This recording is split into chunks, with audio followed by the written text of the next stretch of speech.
पुरी जिला कलापांचन पंचायत रे महादुर्नीति अभियोग। पुरी जिलापाल निकट में अभियोग कले पंचायतवासी। 23/4/2021 पुरी जिला निमापड़ा ब्लॉक अंतर्गत कलापांचन पंचायत रे उन्नयन कार्य नाम व्यापक अनुदान को हरलुट करुथिबार पुरी जिलापाल निकट में अभियोग होइछि।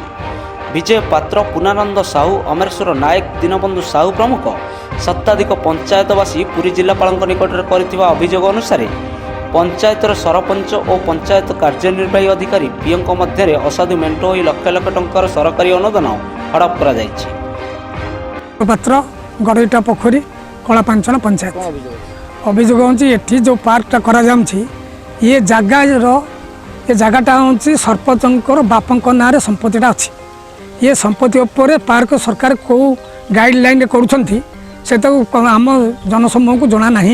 ये जो सरपंच को जगह पर खलाटे आगलू धान खलाटे होता से खला दिए बर्तमान पार्क तैयारी करा तेणु आम प्रशासन को पचारि पारू एवं कहीपरू जे या तुरंत बंद करा जाऊ। ये मंदिर अवस्थित अच्छी मंदिर जगह को लगिक ये तैयारी होती। ये मंदिर हाँ बहुत दिन से नाम बर्तमान मंदिर नाम अच्छी सरपंच बापा ना हरिपंडा ना ये जगहटा अच्छी। ये सरपंच जगह पर बर्तमान पार्क तैयारी होती। यहाँ तो जनसंभव नुह कि सरकारी संपत्ति नुहे। ये सरकारी संपत्ति पर केमी प्रशासनिक अनुमति देले एवं कार्य करागला आम दायी करुँ। प्रशासनिक ये बाबद किसी कार्यानुष्ठान न करती आम राजरास्ता को ओह्ल। बटकृष्ण पात्र कौन अभियोग अच्छी सरपंच अभिपंडा घर दाढ़ को पार्क तैयारी होची। तेणुक जो जनगहल हजार हजार लोक जनता बसवास करुँच सेठी पारुनी ये कौ कारण रोचे व्यक्तिगत जगार केमी हो कथा आम कि जापारू।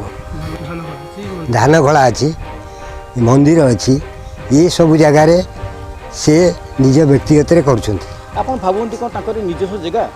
हाँ निजस्व जगह प्रशासन कौन जन निजस्व जगार केमती हो पार प्रशासन पार्क किए बुल किए आसपर पार्क प्रशासन को आम आपत्ति करुँ कौन अभियोग करूँ तेणु ये न हो सीबीआई तदंत करा जाऊ ना आम राजरास्ता को ओह्ल दूर लगी घर को पार्कटा लगुच मंदिर सह सरपंच घर अभिमन पंडा सरपंच कलापांचन निमापड़ा ब्लॉक पुरी अभियोग ठाकुर संपत्ति पार्क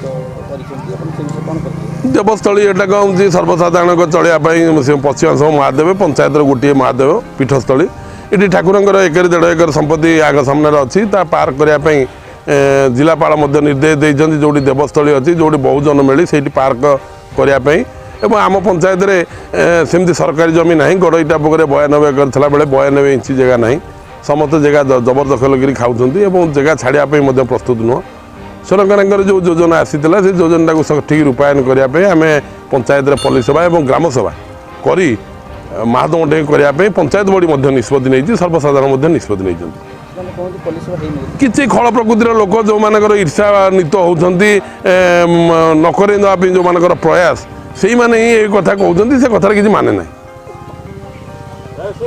ना घर गड़ईटा पुरी ग्राम पंचायत कलापांचन आम विशेष अभियोग है जे पूर्वर सरपंच महोदय ये धान खलाटी करते निजस्व मत पुलिस सभा करापर प्रॉपर्टी संपत्तिर मालिक हूँ ठाकुर संपत्ति से निज रही घर को माने खला कराला विशेष अभियोग है खला पर ऊपर केमी धान ये पार करा पुणी बिना पुलिस सभा पुणी मंदिर लगी बिना पुलिस सभा एत टंका गवर्नमेंट कौटू आसी कौन पर खर्च कराई पुणी क्या जना जाऊनी मन इच्छा दलीय भित्तिक कार्य करम विशेष अभियोग है जे सिविल तदंत करा ना विजिलेंस माने दाबी तदंत करा ना आम राजरास्ता बोलेबू दरकार पड़े पंचायत घेराव कर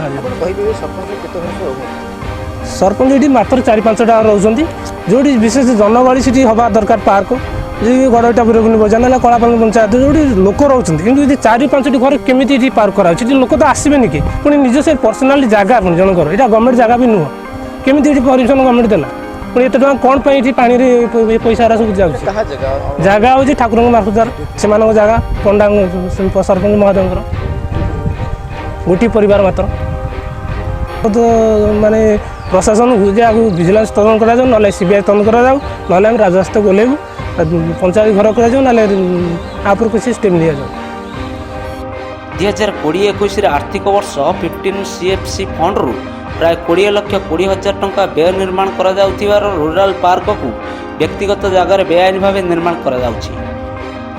14 FSC ଫଣ୍ଡରୁ 1,45,000 ଟଙ୍କା ବ୍ୟୟ କରାଯାଇ ବଡ଼ ଇଟାପୋଖରୀ ଗ୍ରାମରେ ଡ୍ରେନେଜ ନିର୍ମାଣ କରାଯାଉଥିବା ଦର୍ଶାଇ ସମ୍ପୂର୍ଣ୍ଣ ଅର୍ଥ ହଡପ କରାଯାଉଥିବା ଅଭିଯୋଗ ପତ୍ରରେ ଦର୍ଶାଯାଇଛି।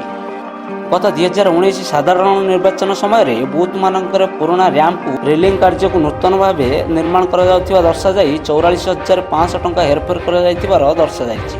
ପଞ୍ଚାୟତ ଜମିରେ ଥିବା ଲକ୍ଷାଧିକ ଟଙ୍କାର ଜୀବନ୍ତ ଚାକୁଣ୍ଡା ଗଛକୁ ବିକ୍ରି କରିଦିଆଯାଇଛି। 12th ଅର୍ଥ କମିଶନ ଅନୁଦାନରେ ବିଭିନ୍ନ ଶ୍ମଶାନରେ ନିର୍ମିତ ହେଉଥିବା ଶେଷ ସର୍ଯ୍ୟା ଗୃହ ନିର୍ମାଣ ଶେଷ ନ ହୋଇ ଫାଇନାଲ ବିଲ୍ ଉଠାଇ ନିଆଯାଉଥିବା ଦର୍ଶାଯାଇଛି। ଏହିପରି ଭାବେ ପଞ୍ଚାୟତକୁ ମିଳୁଥିବା ଲକ୍ଷ ଲକ୍ଷ ଟଙ୍କାର ସରକାରୀ ଅନୁଦାନକୁ ହଡପ କରାଯାଉଥିବା ଅଭିଯୋଗ କରି ଜିଲ୍ଲାପାଳ ଏସବୁର ତଦନ୍ତ କରି ବିହିତ କାର୍ଯ୍ୟାନୁଷ୍ଠାନ ଗ୍ରହଣ କରିବାକୁ ପଞ୍ଚାୟତବାସୀ ଦାବି କରିଛନ୍ତି।